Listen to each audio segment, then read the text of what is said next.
Okay, I am recording here.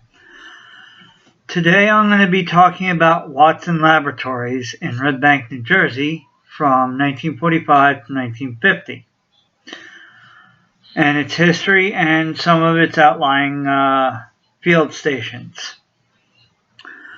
On February 1st, 1945, Watson Laboratories was set up in Red Bank, New Jersey by the Signal Corps at Fort Monmouth. The purpose of the laboratory was to develop electronics for air defense, communications, and other purposes. Watson Labs acquired the Cambridge Field Station in Massachusetts as well as a field station in Leesburg, Florida, as well as several others in Monmouth County, New Jersey. On October 1st, 1945, the commanding officer of Watson Laboratory, Colonel Oscar C. Mayer, wrote to the commanding general of the Air Technical Service Command at Wright Field, Ohio, concerning the acquisition of the Twin Lights Aircraft Warning Site 8A and the Oakhurst Aircraft Warning Site number 9.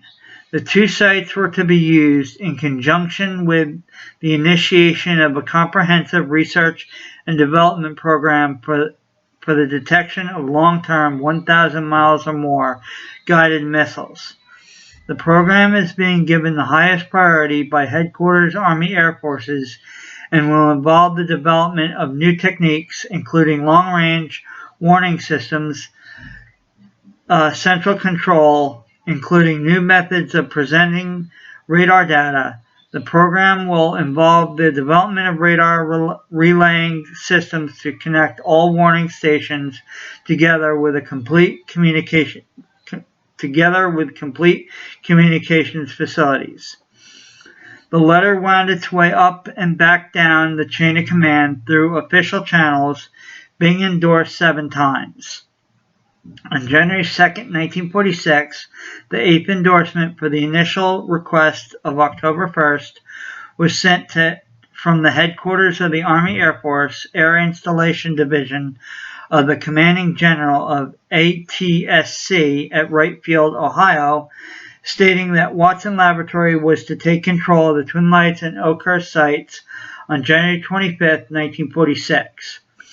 On January 15, 1946, Headquarters ATSC sent the 9th endorsement letter to Watson Laboratory advising them of the order. On January 26, 1946, the transfer of the Twin Lights AWS site became effective with the understanding that this station would be returned to the 1st Air Force in case of emergency. Watson Laboratories encountered difficulties in determining the exact boundary line of the Twin Lights site, and upon the suggestion of the North Atlantic Division Engineer's Office, the officer in charge of the Twin Lights Coast Guard Station was contacted personally with a view towards possible agreement as to the boundaries between the War Department and the Treasury Department, jurisdictional area of Twin Lights. Officer in charge would assume no responsibility in the connection and suggested contact with the AD Navigation U.S. Coast Guard in New York City. Concurrently, a map showing the official boundaries was requested from the division engineers. On February 1, 1946, Watson Labs received a verbal agreement with the officer in charge of the Twin Lights Coast Guard Station regarding fire protection at that site. Adequate Coast Guard personnel, facilities, and water were to be made available to protect Army Air Force equipment and buildings, provided that Watson Laboratories furnish 500 feet of additional hose. The assumption of repairs and utilities responsibilities at Oakhurst and Twin Lights was achieved by Watson Laboratories only after great difficulty and long delays. On January 29, 1946, a teletype was received from the Air Installation Office at Headquarters ATSC, denying authority for Watson Labs to assume the responsibility pending complete explanation from Watson Laboratories as to the advantages in making any changes from the existing arrangement. whereby the post engineer at Fort Monmouth held responsibility for the Oakhurst site, and the post engineer at Fort Hancock held responsibility for the area at Twin Lights. On February 1st, 1946, telephone conversations between Colonel Mayer, commanding officer of Watson Labs, and Colonel Griggs, the chief of the Air Installation Division, headquarters ATSC, and also between Colonel Nottingham of that office and Captain Graham of Watson Laboratories, appeared to counteract the telegram when it was learned that headquarters ATSC interposed no objection to the assumption by Watson Laboratories of the repair and utilities responsibilities.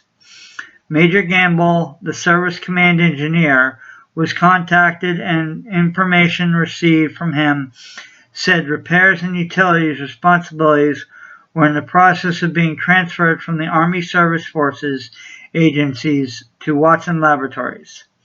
However, Watson Laboratories subsequently found the original teletype to be correct, the request actually having been unfavorably considered.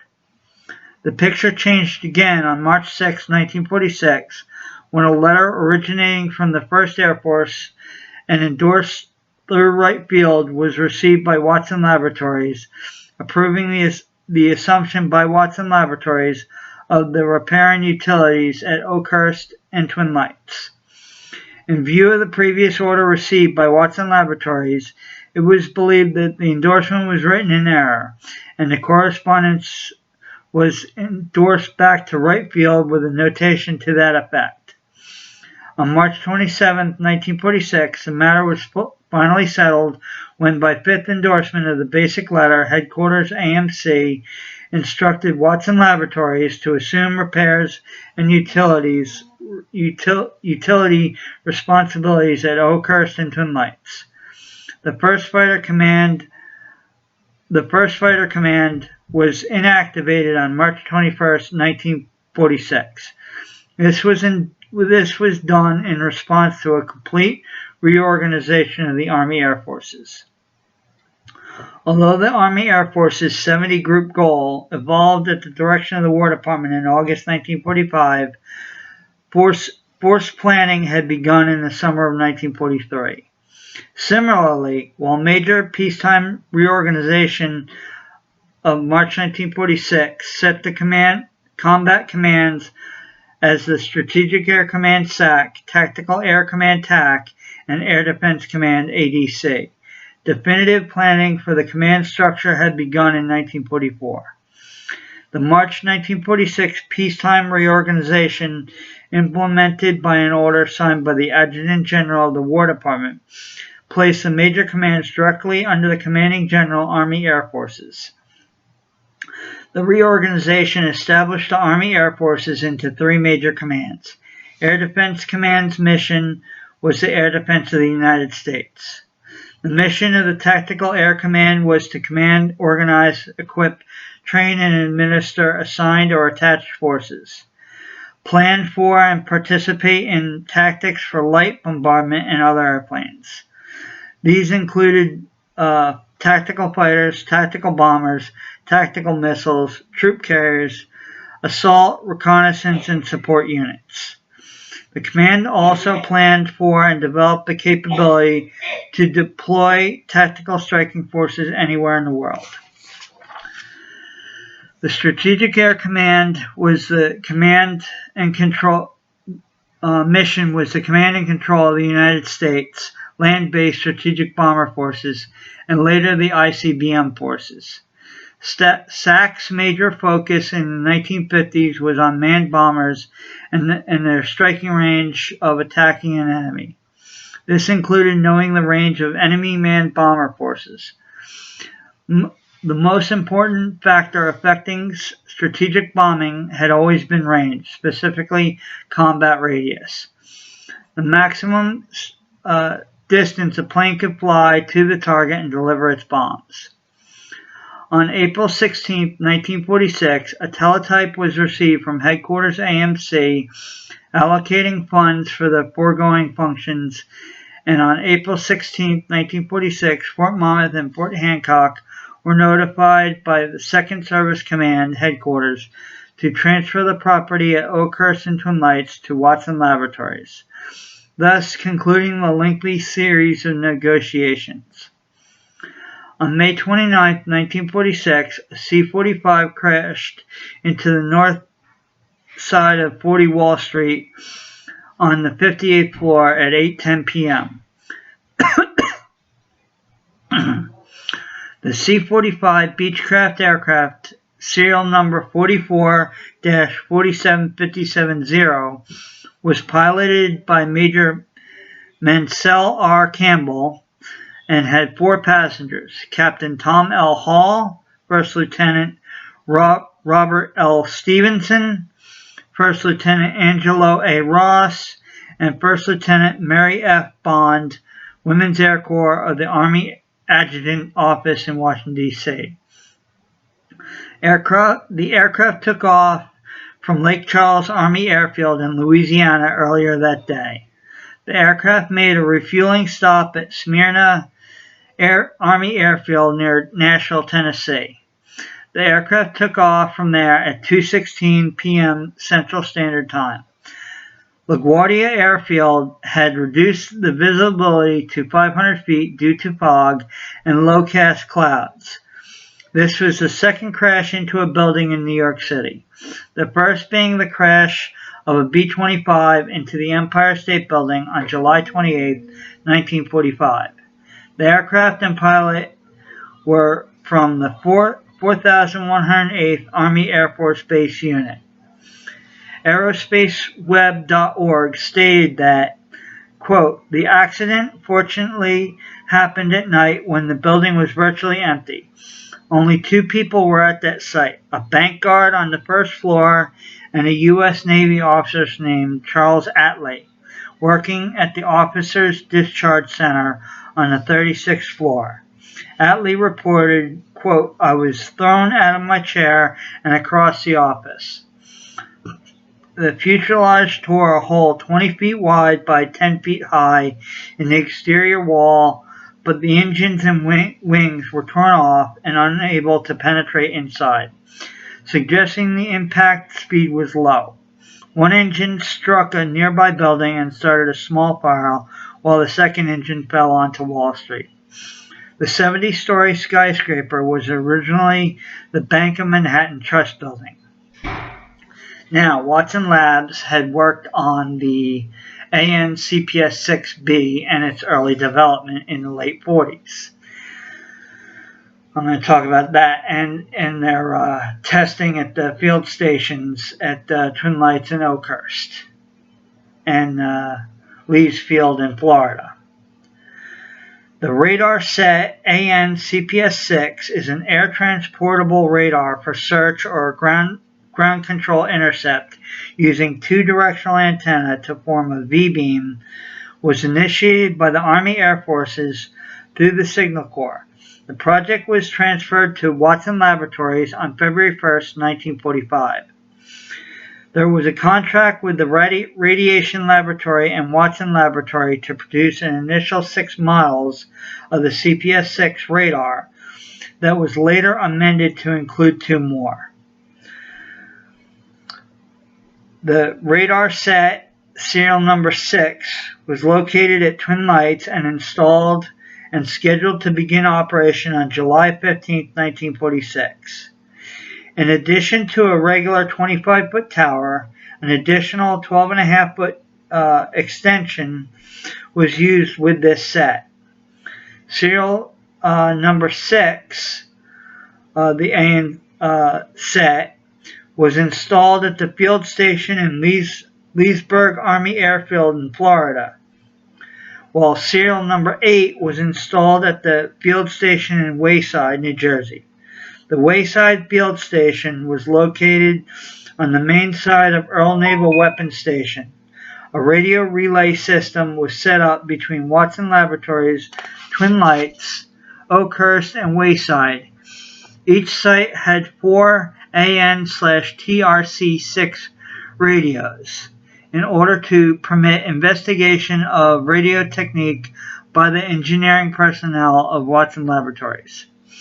During the second half of 1946, the AN/CPS-6 radars at Twin Lights and Wayside were used primarily to collect engineering and test data.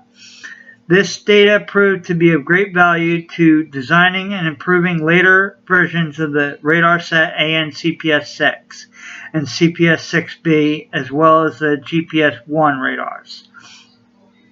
In connection with these radar sets, a comparative flight test program was initiated to compare the CPS-6 with other radar sets at Twin Lights and Wayside, New Jersey. These sets would cover a period of several weeks and extend well into 1947. In addition, a new reverse current protective chassis was installed and tested at Wayside. Comparative tests were also conducted between the standard duplexes and combined Beacon V units. General Electric's plan to have 12 planned position indicators and Radiation Laboratories models of the CPS-6 and CPS-6A. On August 18, 1946, the first exhibit of an AN/CPS-6B radar was made by Watson Laboratories. In October 1946, a 1/12 scale model was constructed. It was noted that the wheel and track of the CPS-6 radar mount would wear out even at a good speed of 6 revolutions per minute. The optimum rotational speed was 14 revolutions per minute for the antenna. A design change was called for on the CPS-6B using a central bearing assembly. The design and modification work were completed in 1947, and the first flight test was conducted on March 27, 1947, with the newly modified radar equipment being sited at the Twin Lights Field Station of Watson Laboratories. From March through April 1947, 7 flights were conducted using a P-51 aircraft. Though no beacons were used, ranges of over 100 miles were recorded. Continuous automatic tracking was employed after the P-51 aircraft was picked up by the radar.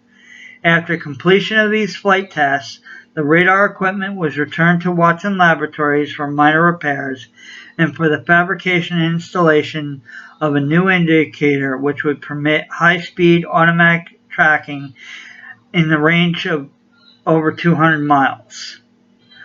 The AN/CPS-6 at Twin Lights kept the wheel and track design until its disposal in 1951. The flight test program was started in 1946 to compare the vertical coverage of the radar set with that of the radar sets CPS-1, CPS-5, and the SCR-271. These tests were completed and a report was in preparation by the middle of 1947. These tests were run at adjacent sites under simultaneous flight conditions. The height finder coverage and facilities of the CPS-6 was also compared with those of the CPS-4.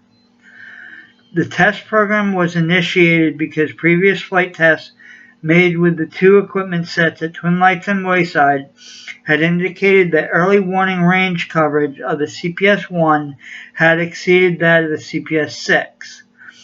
The test set up at the Wayside area permitted obtaining data on both radar sets at the same time on the same aircraft.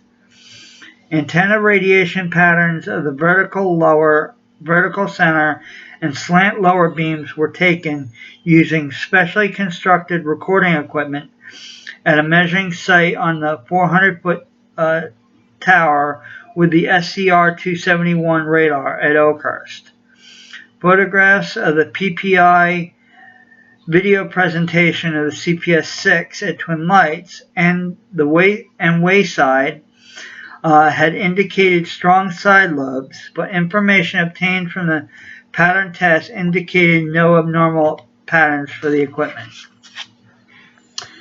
However, The test resulted in recommendations to the General Electric Company to incorporate a sensitivity time control in the receivers of the CPS-6B to reduce painting in of strong nearby targets. The CPS-6 radar set, serial number 7, was shipped from the Leesburg Army Airfield in Florida to the General Electric factory in Syracuse, New York, to be used as a model of performance and to be equipped by the CPS-6B. Indicator consoles and other electrical equipment was also shipped from the canceled CPS-6A radar set. Temporary buildings and equipment,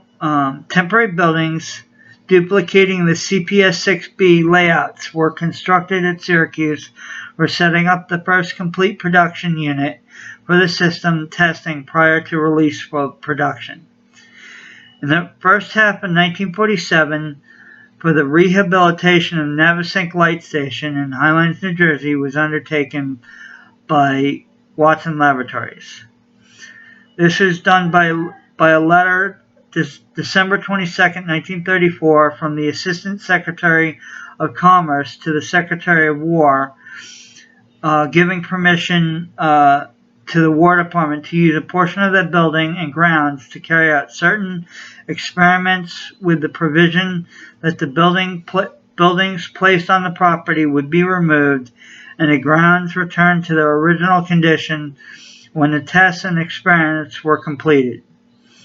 The Signal Corps Laboratories had occupied the premises since 1937 to 1944 and installed certain equipment which necessitated cutting holes in the floors, walls, and which constituted the bulk of repairs undertaken.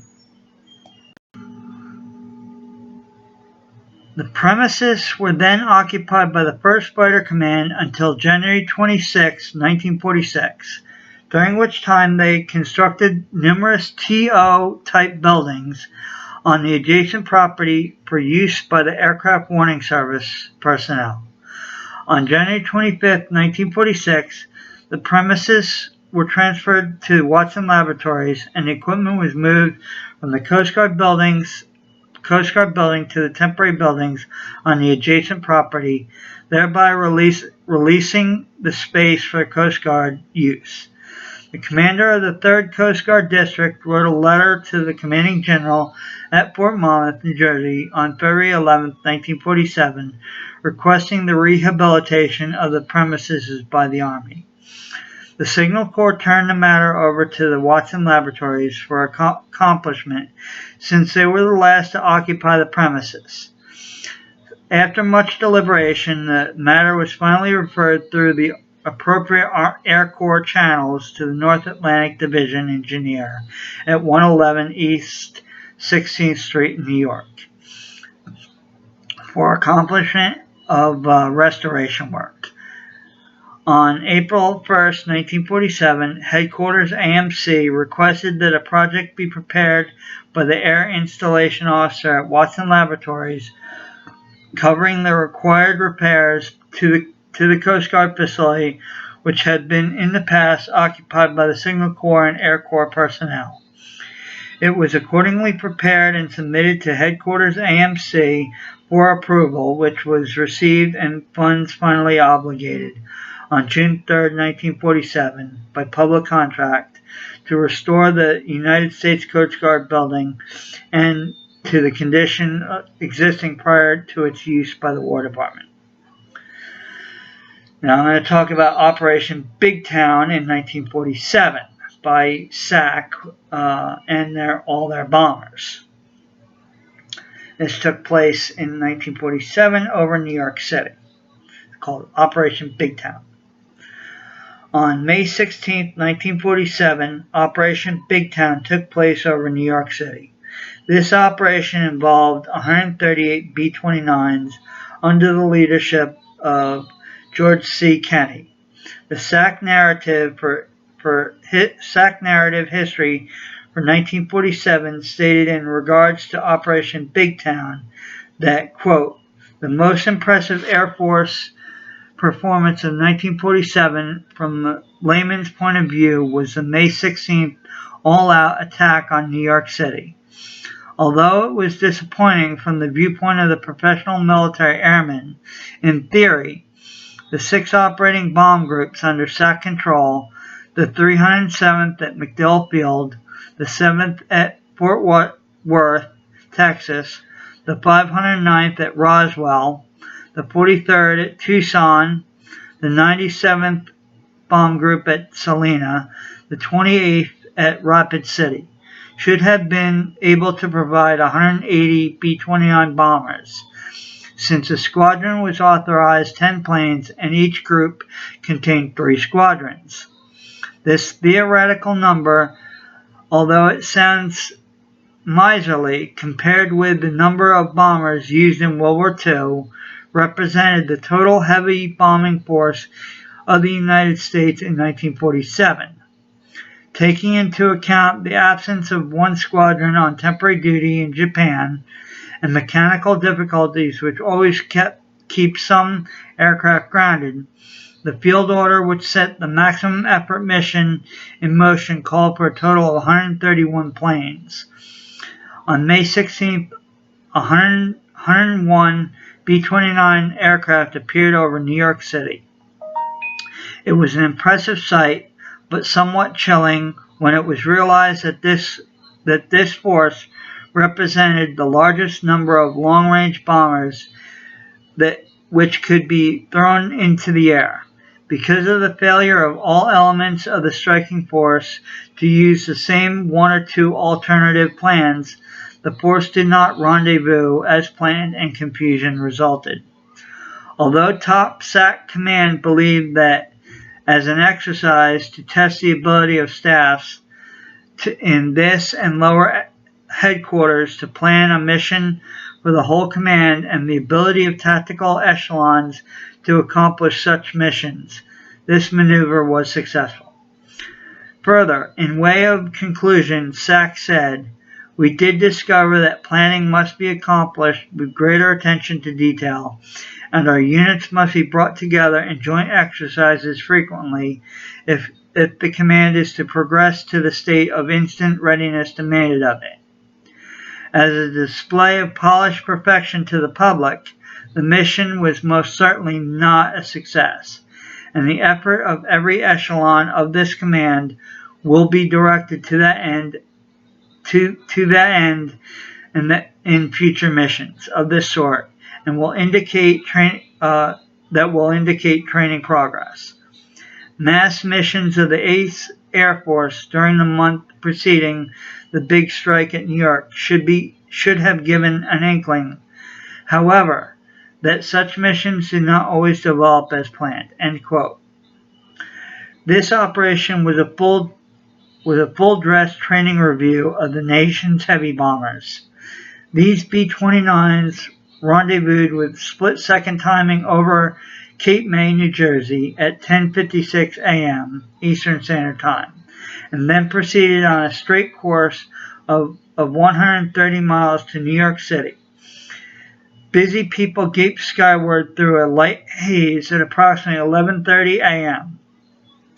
The B-29s roared overhead in stacked formation from about 3,500 feet to 4,500 feet altitude and covering the sky area of about 2 miles long and 1.5 miles wide. After flying over Manhattan's skyscrapers, the group of bombers flew over Brewster, New York, Newbury, New York, and Trenton, New Jersey. The formation also flew over Baltimore, Maryland, and Washington, D.C. before it broke up and the various groups returned to their home stations. This exercise was criticized as only half of SAC bombers could get off the ground for this exercise. It was, if not a black day, certainly a dark gray one for SAC. The command put up a maximum mock effort raid against New York City. Little more than half its effective force got airborne and completed the trip. More than 80 B-29s stayed behind on the ground out of commission because of missing parts on maintenance not done. Only 101 bombers completed the mission. That is my take on Operation Big Town in 1947. Now, back to the Watson Laboratories history. On July 31st, 1947, another caretaker unit took over the responsibility of the 164th Army Air Force Base Unit at the Roslyn Control Center after the 1st Fighter Command was disbanded. The 916th Army Air Force Base Unit, AA Group, was based out of Fort Slocum under the 1st Air Force. On June 16, 1947, the rehabilitation of the buildings at Twin Lights Field Station was begun. On July 11, 1947, this was completed at a cost of $5,640.30. On July 14, 1947, the rehabilitation of the Twin Lights Lighthouse was begun. On August 25, 1947, the rehabilitation of the Twin Lights Lighthouse was completed at a cost of $2,981.62. Watson Laboratories notified the commander of the 3rd Coast Guard District on August 29, 1947, that repairs were completed and the site was ready to be returned to the Coast Guard. On October 8, 1947, a reply was received from the Coast Guard that repairs were satisfactory and that repair work was appreciated by the Coast Guard. On September 17th, the United States Air Force was created. Now, I'm going to talk about the history of Fort Hancock's parking lot number C, the second parking lot in as you're going up the main road in Fort Hancock, about a mile from the Highlands Sandy Hook Bridge. This is Lot C. Fort Hancock's Lot C, and a little bit about its history. On December 11, 1947, Watson Laboratory asked Fort Hancock for use of an Army signal tower for 1 year.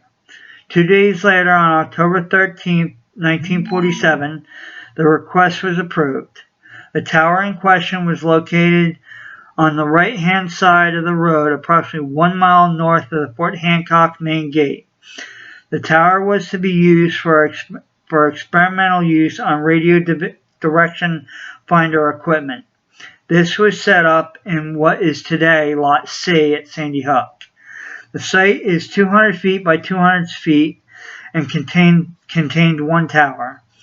It is used in conjunction with direction finding testing to provide an air transportable ground radio direction finding set for the operation in the UHF band of 225 to 400 megahertz. The radio set ANCRD-6 is used in connection with this site. On April 1st, 1950, a request was made by the Watson Laboratories Communications Laboratory to obtain a parcel of land on Fort Hancock.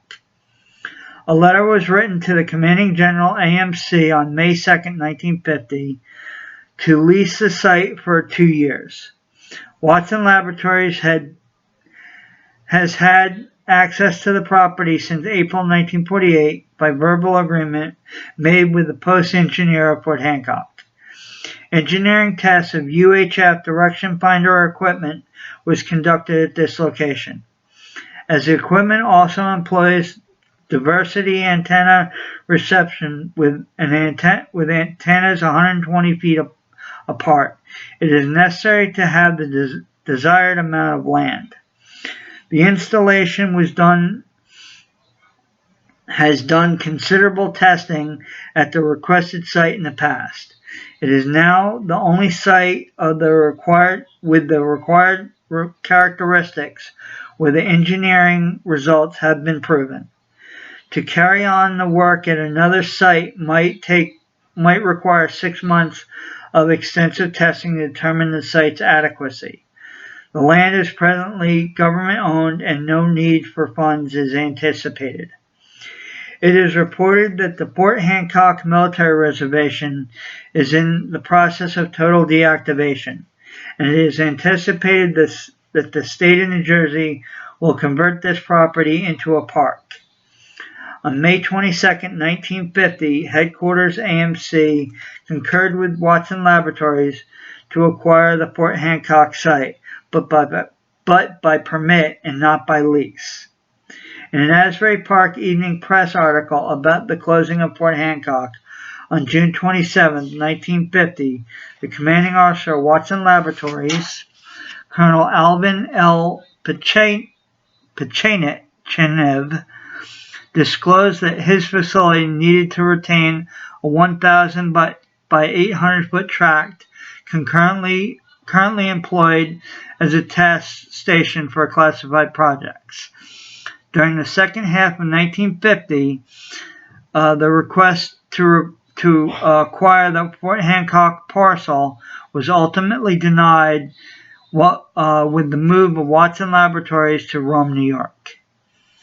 In the second half of 1947, the acting chief of the security section reported that at the beginning of this period, the security of the restricted area included Wayside, Oakhurst, and Twin Lights was reorganized. The issuance of distinctive restrictive area passes was discontinued to save material and man hours, and the system was consolidated with the regular Watson Laboratories badge system. In September 1947, to provide communication for security personnel, a 60-foot antenna was installed at guard headquarters. The fixed station transmitter and receiver and 6 mobile units in security vehicles were inspected and repaired. After these modifications, radio communications were possible between guard headquarters and the mobile units while en route to and from outlying areas, including Allaire, Twin Lights, Oakhurst, and Wayside. On October 14th and 15th, 1947, the Watson Laboratories Steering Committee held a meeting with General Electric and the Goodyear Aircraft Corporation at the General Electric plant in Syracuse, New York.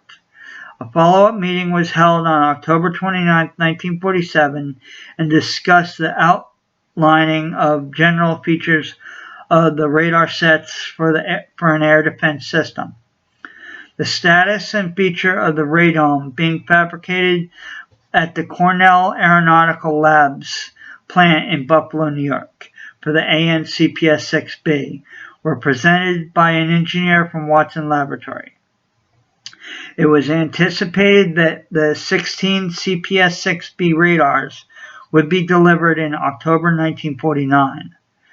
During the second half of 1947, a Mark V IFF was installed on the CPS-6 radar at the Wayside Field Station. Also during this time, electronic jamming tests of the CPS-6 radars at Twin Lights and Wayside were conducted, employing a noise-type jamming installed on a B-17 aircraft. Early test results indicated that the CPS-6 is vulnerable to this type of jamming. On November 10, 1947, a project to install pumps and storage tanks for water for firefighting at the Twin Lights Field Station, the Oakhurst Field Station, and the Wayside Field Station at an estimated let me start over here. On October 10, 1947, a project to install pumps and water storage tanks for firefighting at the Twin Lights Field Station, the Oakhurst Field Station, and the Wayside Field Station cost an estimated $27,620 and was submitted to the headquarters AMC for approval. This request was ultimately denied by headquarters AMC. On January 2, 1948, Headquarters Air Defense Command at Mitchell Air Force Field in New York wrote a letter to the Chief of Staff, U.S. Air Force, Washington, D.C., requesting that the radar site at Twin Lights, the CPS-6 radar equipment and associated base camp on government-owned property at Twin Lights be transferred to Headquarters Air Defense Command effective June 15, 1948. Informal conversion with the commanding officer of Watson Laboratory and his staff resulted in complete concurrence of the plan for transfer.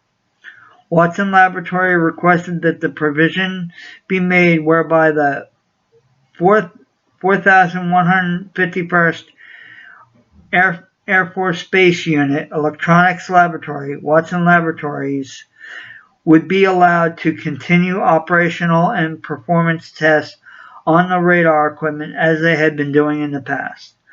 The Air Defense Command at Mitchell Field believed such arrangements were desirable as close liaison between engineering and using tactical echelons were of inestimable value to both. It was understood that the Air Defense Command at Mitchell Field proposed to operate the Twin Lights radar site as a main ground control intercept and warning station for the New York defense area. It was also understood that this action on part of the Air Defense Command would save the U.S. government a large sum of money each year.